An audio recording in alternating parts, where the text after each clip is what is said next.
सलाम गाइस। आज जो है क्वेश्चन नंबर 2 जो है वो हम स्टार्ट करेंगे। अब क्वेश्चन नंबर 2 में वो बोल क्या रहे कि हमें निकालना है पैरामीटर और हमें निकालना है area of the minor sector. ये वाली बात याद रखना कि माइनर सेक्टर है। मैं माइनर सेक्टर को एक मरतबा हाईलाइट भी कर देता हूँ कि माइनर सेक्टर निकालना है, मतलब छोटा वाला सेक्टर। अब देखो यहाँ पे छोटा सेक्टर कौन सा है?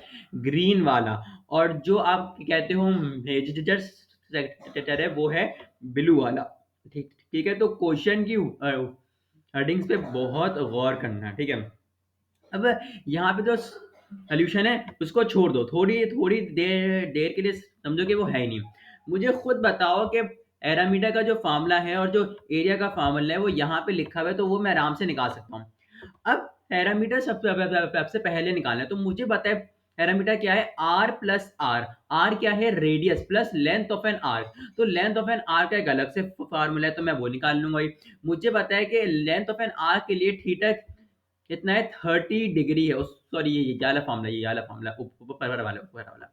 अच्छा, जो आपके पास 30 है, तो ये थीटा कितना है? 30 है। और रेडियस कितना है? 7 है। तो मैं लेंथ ऑफ एन आर्क निकाल दूंगा। जब लेंथ ऑफ एन आर्क आ जाएगी तो मैं उसके अंदर प्लस कर दूंगा 7 और प्लस कर दूंगा 7। वही वाली वर्किंग यहाँ पे हुई है, लेकिन उन्होंने एक साथ कर दी है। मैं अगर इसका डिवीजन करूँ, देखो ये क्या है, ये लेंथ ऑफ एन आर्क है, ये रेडियस है, ये रेडियस है। तो मेरे पास पैरामीटर आ गया। आप इसका फार्मूला याद भी नहीं करो, आप लॉजिक से करो। देखो भाई, ये वाली साइड आर, ये आर्क लेंथ आर, ये पैरामीटर आ गया। पैरामीटर का मतलब क्या है? सम ऑफ ऑल बाउंड्रीज, ठीक है।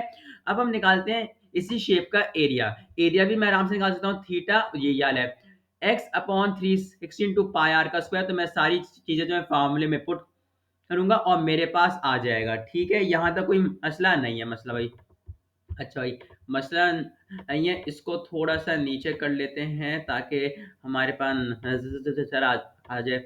अब पार्ट बी पे आओ। पार्ट बी क्या बोल रहा है? पार्ट बी बोल रहा है कि इस बार बाहर वाला दे दिया। देखो, आपके पास सर्कल का रेडियस कुछ भी दिया हुआ हो, बस वो रेडियस होना चाहिए, वो बेशक कहीं भी लिखा हो। सर्कल का रेडियस हर जगह से एक ही होता है, ये बात लिख लो। अब मुझे पता है कि बाहर वाला, अब मुझे जो निकालना है वो माइनर सेक्टर की सारी चीजें निकालनी है। जो यहाँ पे मेरे पास एंगल दिया हुआ है वो मेजर सेक्टर का दिया हुआ है। तो मुझे पता है पूरे सर्कल का जो होता है वो 360 होता है। तो मैं 360 में से 340 को निकाल दूंगा, ठीक है। 360 में से 340 को जो है वो निकाल दूंगा, तो 20 मेरे पास ये वाला एंगल आ जाएगा। तो जब 20 आ जाएगा तो मैं वैसे ही सॉल्व कर दूंगा पैरामीटर और एरिया के लिए, ठीक है। अब पार्ट सी पे, और पार्ट सी में तो और आसान कर दिया कि हमें माइनर सेक्टर निकालना है भाई। माइनर सेक्टर कौन सा? इस बार चेंज कर दिया माइनर सेक्टर। इस बार माइनर सेक्टर क्या क्या कर दिया? चेंज कर दिया। इस बार माइनर सेक्टर है ब्लू वाला। अब इसकी वजह क्या है? देखो, अगर ये वाला एंगल 140 है तो ये वाला एंगल कितना होगा? 360 माइनस 140। देखो, ये चाहिए चाहिए नहीं, हम देखना चाह रहे हैं कि मेजर कौन से और माइनर कौन से, वो हम देखते हैं एंगल के थ्रू, ठीक है। 360 में से मैं अगर 140 निकाल लूंगा तो मेरे पास बचेगा 220।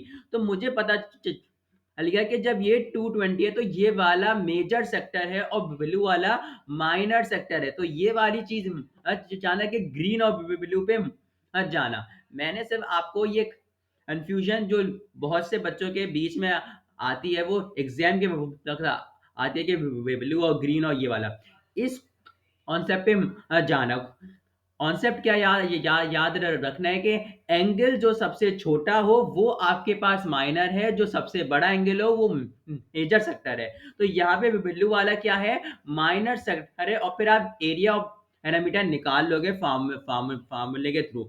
तो आई होप सो कि इस क्वेश्चन में कोई इतनी बड़ी बात नहीं है, ये आराम से सॉल्व हो जाएगा। बाकी इसका सोल्यूशन जो यहाँ भी है, लेकिन मैंने आप लोगों को बताया कि जो पैरामीटर है वो ये लोग एक साथ सॉल्व कर देते हैं। आपके पास लेंथ ऑफ एन आर्क एक साथ है और रेडियस जो है वो एक साथ है, ठीक है। अब मिलते हैं नेक्स्ट वीडियो में।